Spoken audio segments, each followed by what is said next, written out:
Class 11th. Welcome to the online tutorial sessions for business, and I am your business studies teacher. Today we are going to continue our second form of business organization, which was Hindu Undivided Family Business. Now we had completed this whole concept. Today we are here to cover our merits and demerits of HUF business. Now let's start with the merits. First merit is, students, effective control.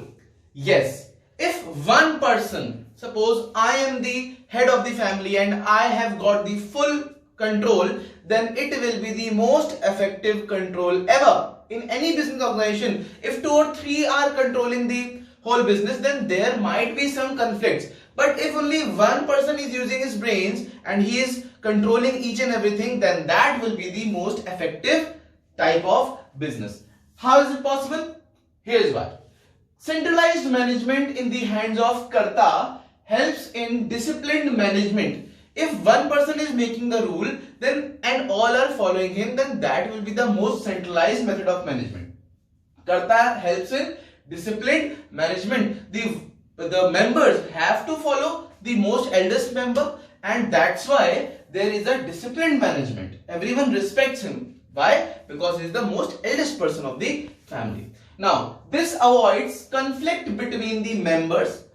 There is no conflict as no one can interfere with his right to decide. He is the Karta. He is the only one who has the right to decide the decision. My students, nobody can interfere with him. Nobody has the right to interfere him. Now, it also leads to prompt and flexible decision making. Prompt means quick and flexible means he can change his decision time to time. If conditions are tough, he can take the tough decision, and if the timings are not so tough, times are very easy, then he can take the decision later on. So basically, the Karta has the right to take all the decisions, and this helps because he is the only person who controls it. So Karta has the power to take the decisions, and due to that he leads to prompt and flexible decision making. Is that clear? Now let's come to the second one.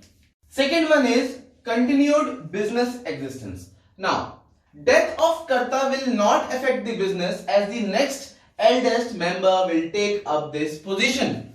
Now, what happens in the big business organization? Then if the CEO or the head, who is the owner, dies, then there is a lots of problem arises. But here in the HUF business, in the Hindu Undivided family, if the Karta dies, if the Karta is no more, then the next eldest person takes place in place of him. So the continuity, the existence of the business continues and goes on to on and on and on. So death of Karta will not affect the business as the next eldest member will take up the position. So this is the merit. The business will continue no matter what happens. No matter the Karta dies, the next eldest person becomes the Karta and the life of the business is continued. So let's come to the third one, which is limited liability of the members. The members have very little liability. Why? Because the liability of the co-partners except the Karta. The liability of the co-partners except the Karta. Co-partners means the partners. The partners except the Karta is limited to their share in the family property. The liability, whatever they have to pay, if the death is there, whatever they have to pay will be decided according to their share in the property. The share of their property will be their liability and nothing more than that. But what happens in the case of Karta? Karta has the unlimited liability. So due to that, the liability of co-partners is very little, but the liability of Karta is unlimited. So the limited liability of the members enjoys the most. It's a merit for the members, not for Karta. It's a merit for the members. Now let's come to the fourth one, which is increased loyalty and cooperation. So that's the most important part. It's the most important merit of HUF business. The loyalty. They are family. They're together. They live together. They eat together. So therefore, there is a a component of loyalty in between them. It's a relation of their blood. So they don't cheat each other. Business run by all the members of the family there has a great loyalty towards one another. They all are loyal towards each other. Therefore, it's the best kind of business. They don't cheat. They have the loyalty and they cooperate. Because they are family members, they are brothers, their sisters, and the head of the family, their father, they have the cooperation. They understand each other. They understand their roles. So therefore, there is a cooperation and loyalty between the members of the HUF business. Now let's start with the demerits. First limitations, students, is the limited resources. You always heard that the big businessmen invest crores of money, arabs of money, 100 crore, 200 crores. But here in the HUF business, they are dependent on the ancestral property. Whatever they are left with the property and their capital and their amount, they use all that resources in their business. So they have a very little resources. They don't have huge amount of shares. They don't have huge amount of capital. No, they don't have. They have very limited resources. Now, it faces the problem of limited capital. They have very limited capital, as it depends mainly on the ancestral property. They have only ancestral property, nothing else left. This limits the scope of expansion of business, because whatever they are doing, they have to do on the ancestral property, not more than that. So it cuts them with the idea of expansion of their business. So they cannot expand their business. That's a demerit. If you cannot expand your business, that's a loss, that's a demerit, that's a disadvantage. So students, it's a limited resources, which is the first limitation of Hindu undivided family business. Even property gets divided with the birth of every male member. If any male member is being born, then the property gets divided equally and members do not contribute additional funds. Members, if somebody is buying another land or some capital, is having some shares, then he cannot add those land and add that money with their business. No, they do not contribute additional funds. They have to do whatever they have on the ancestral property. That's the rule of this business. So the first limitation is limited resources, which is it faces the problem of limited capital, as it depends mainly on the ancestral property. This limits the scope in expansion in business. Property gets divided in the with the birth of every male member and members do not contribute additional funds. Is that clear? Students, mark out the important words here. Limited capital, ancestral property, limits the scope of expansion in business, property gets divided, the birth of every male member and members do not contribute additional funds. Is that clear? Now let's start with the second one, which is unlimited liability of the Karta.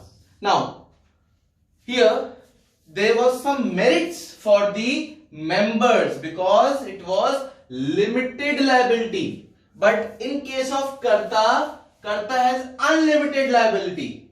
Now, Karta suffers due to his unlimited liability for the business debt. You have already understood this in the previous video that the Karta has the unlimited liability and whatever debt has to be paid will be paid by the Karta, and even his personal property can be used to repay the business debt. So the unlimited liability of the Karta is the demerit. That's the demerit for the HUF business organization. Now let's come to the third one, which is dominance of Karta. See, every coin has two faces. Either it could be effective control or it could be dominance of Karta. Now, if he is having a sound mind and sound body, he can control his business very efficiently. But if he is not having sound mind, he will try to dominate everyone. How? Sole control and management of the business gives Karta monopoly. And monopoly is a very bad thing. If you are the only one who is leading the charge, then that's a very bad thing, because nobody will like you in that case. So sole control management of the business gives the karta monopoly control, which is not acceptable to the other members. If someone is forcing them to do whatever he wants, then that will not be entertained by the other members, and which may cause conflicts between the members.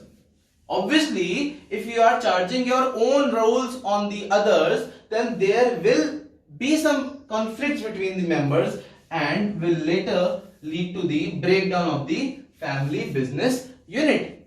And this happens when the family breaks down, the business gets divided and there is a lots of loss to them. Let's conclude the whole topic with the last one, which is the last limitation of the HUF business, that is limited managerial skills. You have studied this somewhere in the sole proprietorship. Remember, there was also a point which was limited managerial skills. Now, if only one person is having a control, then there will be this issue, that limited managerial skills. He is a karta, he is not a superman. He is karta. He has limited skills. He has very limited skill set. Therefore, karta may not be an expert in all the activities. Yes, that's obvious thing. He might not be expert in all the activities. His skill is limited. His skill is limited, and this may badly, in fact very badly, affects the functioning of the business. If I am not efficient in all the things, then I need to hire someone else. But he is the only one who is taking charge, and he need to be expert in all the things, and that's an impossible thing. So therefore, this may badly affect the functioning of the business. This will lead to the negative effect in the business, and may result into poor profit or even losses. So have you understood the limited managerial skills? Due to this, the business might face the bad effects and the function of the business, and may result into the poor profits and even losses. Now students, I hope this is very clear to you. Now I want you to take a screenshot of this board and whatever written in it, and I need you to make notes of it very neatly and very clearly, so that you can continue with the next topic. I am getting aside so that you can take the snap. Let's do it. Pause the video and take a snap. Now, I hope you have understood all the things in this HUF business, Hindu Undivided family. You have completed the topic, you have completed the features, you have completed the merit, and you have completed the demerits. Now students, that's all for today. In the next video, we'll continue with some other form of business. So that's all for today. See you.